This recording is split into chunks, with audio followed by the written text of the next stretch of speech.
aí, galerinha, como é que foi a aula, hein? Saulo Formiga de volta e agora com uma novidade. Nós vamos responder questões estilo Enem para você ficar ali, ó, antenado no perfil da prova. Não esquece, depois de aula, sempre resolução de questões. Gente, aula dada, aula estudada, questões resolvidas. Vamos lá?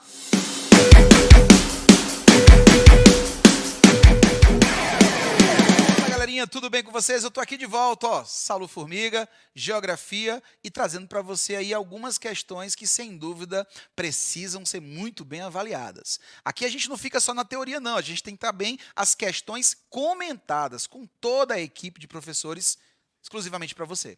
Então, vamos lá. Olha só, a gente está falando nesta aula sobre globalização. E a gente tocou em mecanismos importantes como o fim da Guerra Fria, o lançamento das bases ideológicas de uma nova ordem mundial pelos Estados Unidos e seus aliados, o fortalecimento do capitalismo a nível global, com o capitalismo financeiro, e também citamos as engrenagens movidas para favorecer a globalização, que é a aculturação, o neoliberalismo e a formação dos blocos econômicos. Bem, para tudo isso, ou por tudo isso, nós temos uma imagem aqui que reflete muito bem essa globalização. Olha aqui, ó, a Torre Eiffel é icônica. Olhou para a Torre Eiffel, automaticamente você lembra da cultura francesa. Mas esse aqui eu duvido que vocês conheçam. Hein? E isso, Cristo Redentor. Pô, se errasse esse, era melhor voltar para a quinta série. O Cristo Redentor representa o Brasil e aquilo que é mais brasileiro impossível, né? Que é o morro carioca, a identidade carioca, o morro no sentido geográfico da coisa. Então, eu tenho aqui várias identidades culturais, mas dentro de uma única tela, porque é isso que é a globalização. Significa que aquilo que era exclusividade de um povo, agora pertence a todos. É o que nós chamamos da internacionalização da cultura, tá? Então, veja, por isso, nós vamos trazer aqui algumas questões que levantam exatamente essa e outras bandeiras. Vamos para a primeira? Olha só, com base no texto abaixo e nos conhecimentos sobre a temática da globalização, é correto afirmar: a globalização não apaga nem as desigualdades, nem as condições que constituem uma parte importante do tecido da vida social nacional e mundial. Ao contrário, desenvolve umas e outras, recriando-se em outros níveis com novos ingredientes. As mesmas condições que alimentam a interdependência e a integração, as desigualdades e contradições em âmbito tribal, regional, nacional, continental e global. Então, sobre esse tema, que traz exatamente as nuances, as grandes disparates da globalização, a gente vai afirmar o quê? Ó, letra A. A importação do cinema norte-americano e da literatura europeia configura-se em um dos aspectos da globalização que afeta positivamente o terceiro mundo. Pessoal, terceiro mundo são países subdesenvolvidos. Lembre-se que esse contexto aí é um contexto que nos remete à Guerra Fria, tá? Terceiro mundo era o grupo de países não alinhados. Quando vira a nova ordem mundial, esse termo, terceiro mundo, passa a simbolizar o grupo de países subdesenvolvidos, pobres. Tu acha mesmo que importar a cultura europeia e importar a cultura norte-americana para o terceiro mundo foi algo positivo? Hã? Porque, na verdade, o que você tem bem aí é aquilo que nós vimos como a aculturação, a sobreposição de identidades. Pode ter sido positivo para os Estados Unidos e para a Europa, que eram os grandes mercados dominadores. Mas para a América Central, para o mundo subdesenvolvido, por exemplo, inclusive o Brasil, a gente acabou sendo trucidado identitariamente, tá bom? Fazendo com que a gente acabasse sendo mais dependente do que era anteriormente. Então, falso, hein? Letra B. A revolução tecnológica constitui-se na grande conquista da era da globalização, pois ela garante o estabelecimento de regimes democráticos no mundo. Gente, tem palavrinhas que são marcantes na alternativa. É a dica de hoje. Lê com muito cuidado as alternativas e procura aquelas palavrinhas que são muito fortes, como, por exemplo, garante. Quem foi que disse que a revolução tecnológica chegou a todos? Na verdade, ela nunca chegou no mundo subdesenvolvido. Tampouco chegou da forma como partiu do país desenvolvido. E ela não garante que o mundo se transforme numa grande democracia, tá bom? Então, falso. Letra C. No mundo globalizado, a desigualdade, que é parte integrante das sociedades, desaparece. Lembra das palavrinhas que eu falei? Está aqui uma delas, desaparece. Não há mais essa desigualdade social? Então, quem é o Brasil nesse mundo? Espere o Globo Repórter, né? Quem é a desigualdade social? Como ela surge? Onde ela vive? Quem são os desiguais? Claro que não. Então, pula a letra C, já sabe que é falso. Letra D.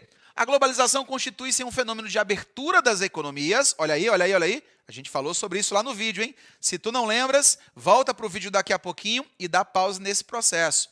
Olha só, rumo a uma integração mundial e é, ao mesmo tempo, seletiva, pois não envolve todas as regiões, atividades e segmentos sociais. Sim, um grande exemplo disso, pessoal, é a África. Por que o continente africano, sobretudo o subsaariano, até hoje sobrevive com aquelas mazelas típicas do século XX? Por que a globalização não levou investimentos, não levou neoliberalismo para muitas sociedades africanas? Pois é, porque ainda não há o interesse vigente da mesma forma que em outras localidades. Tá? E letra E, a globalização caracteriza-se pelas culturas locais, visando a criação e a implantação de democracias multiculturais nas Américas e na Ásia. Essas democracias multiculturais não existem, isso é uma utopia. O que há é uma sobreposição, não esquece, uma sobreposição de identidades. Com qual finalidade? Criar uma identidade de valor único para garantir a dominação desse mercado. Então, você vai marcar apenas a letra D de dado, ok? Se você olhou para a questão e foi direto para a letra D, parabéns, ok? Vamos para a segunda. Questão do Enem, para você ficar bem familiarizado com o que você vai aí pegar lá na frente, viu, em 2021. Olha só, sozinho vai descobrir o caminho. O rádio fez assim com seu avô. Rodovia, hidrovia, ferrovia. E afora, chegando a infovia, para a alegria de todo o interior. Eu quero que você, que está aí, que imprimiu esse material, circule a palavra infovia. Agora, não é só ela que precisa de destaque. Ela vai ficar aí, ó, circulada. Mas eu quero que você atente o seguinte, ó. O rádio fez assim com seu avô. Quem é o rádio? Um meio de comunicação. Rodovia, hidrovia, ferrovia, meios de transportes. E eu quero frisar aqui uma coisa importante. Olha para cá, olha para essa tela. Não dá para falar de globalização sem citar a terceira revolução industrial. A terceira revolução industrial criou aquilo que nós chamamos de meio técnico, científico e informacional. Fez fluir mercadorias, pessoas, capitais, informações. E com isso, o mundo que era grande ficou tecnicamente pequeno. Você pode estar aí de qualquer lugar do mundo assistindo a essa aula. Eu estou aqui, ó, na capital da diversidade, da capital do reggae, da Ilha do Amor, São Luís do Maranhão, Belmará. E você está aí, de qualquer lugar, como eu falei, e a gente está pertinho. Quem possibilitou essa integração foi a infovia, ou seja, a via de conexão através dos dados. Sobretudo, lembra só? Aquela ideia que hoje vocês não saem, não tiram da cabeça, que é a fibra ótica, né? Ela que possibilita um tráfego de dados gigantesco. Então é ela que vai trazer para a gente a infovia. Significa que eu tenho transportes e comunicação, que são os dois elos, ou melhor, são os dois eixos mais desenvolvidos da terceira revolução industrial. Por quê? Porque ela nasce no momento em que o mundo buscava a integração. Então, desenvolvemos essas ferramentas para poder evidenciar essa articulação global que nós chamamos de aldeia global, tá bom? E aí diz aqui, ó, o trecho da questão faz referência a uma das dinâmicas centrais da globalização, diretamente associadas ao processo D. Letra A. Evolução da tecnologia da informação. Gente, como ele faz aqui no princípio a comparação com o rádio era o principal meio de comunicação do Brasil em tempos atrás. Era no rádio que eu tinha as novelas, isso mesmo, não sei se vocês já ouviram falar. Essa novela que você assiste hoje na TV são as telenovelas, mas elas surgiram no rádio, na radionovela. Isso mesmo, tinha sonoplastia, tinha toda uma equipe, os atores estavam lá. Não eram só atores fisicamente, eram vozes.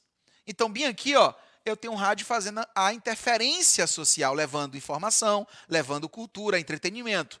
Hoje, o rádio já não faz o mesmo papel que antes. Hoje é a internet.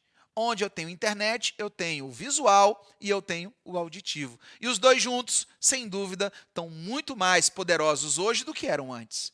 Mas, Saulo, e a TV? A TV não tem poder? Claro que tem. Só que, diferentemente da internet, a TV não te possibilita interagir. Já a internet, você vê aí pelos hoje as lives. Em tempo de quarentena, as lives nos salvaram, né, da ociosidade, de certa forma. As lives educacionais, as lives de entretenimento. Então, a nossa vida ficou ali, ó, nas telinhas. Então, tudo isso te remete à infovia e, portanto, você, sem dúvida, marcaria a letra A. A evolução da tecnologia da informação. Aí tu puxa uma setinha do lado e coloca a internet. Essa, sem dúvida, roubou a cena. Vamos para a terceira? Terceira questão, também do Enem. Ó. Uma mesma empresa pode ter sua sede administrativa onde os impostos são menores. As unidades de produção onde os salários são os mais baixos. Os capitais onde os juros são os mais altos. E seus executivos vivendo onde a qualidade de vida é mais elevada. A Companhia das Letras 2001, A Corrida para o Século XXI, é o livro deste trecho. Aí ele diz, ó, no texto estão apresentadas estratégias, circula isso, empresariais no contexto da globalização. Uma consequência social derivada dessas estratégias tem sido cuidado com o comando da questão, pessoal. Embora ela tenha falado tudo isso, ela quer uma consequência social e restritamente social. É globalização, é tempos de terceira revolução industrial, e é bom lembrar, ó, que se a gente fosse pensar em um tempo atrás, para você assistir essa aula, você teria que estar aqui, ó, na sala comigo. A aula era presencial e somente presencial. Mas hoje, com o advento da tecnologia e tudo aquilo que nos cerca enquanto maquinário, nós possibilitamos levar não só o áudio, mas também essa imagem belíssima para vocês. Olha só, isso é a revolução industrial em sua terceira etapa. E essa terceira etapa fez com que nós tivéssemos não só a informação cada vez mais fluida, mas também uma mudança de necessidade. Olha, na pandemia nós descobrimos que muitos serviços podem ser executados de casa. Eu não preciso trazer o trabalhador até a empresa, ele pode fazer isso de casa. E em alguns casos, o que se mostrou foi produtivo. A pessoa trabalha em casa, faz o seu próprio horário e consegue ter um rendimento de produção muito maior. Então, com certeza, o Brasil e o mundo pós-pandemia vai ter um comportamento de trabalho completamente diferente. Empresas foram obrigadas a se adaptar e, com essa adaptação, perceberam que podem ir além do que iam. O tempo gasto com transporte, o congestionamento, né, fazer com que a pessoa durma menos, tudo isso acaba resultando em produtividade baixa. Com a pandemia, algumas empresas, notavelmente, colocaram aí essa produtividade em dia, por conta exatamente dessa mudança comportamental.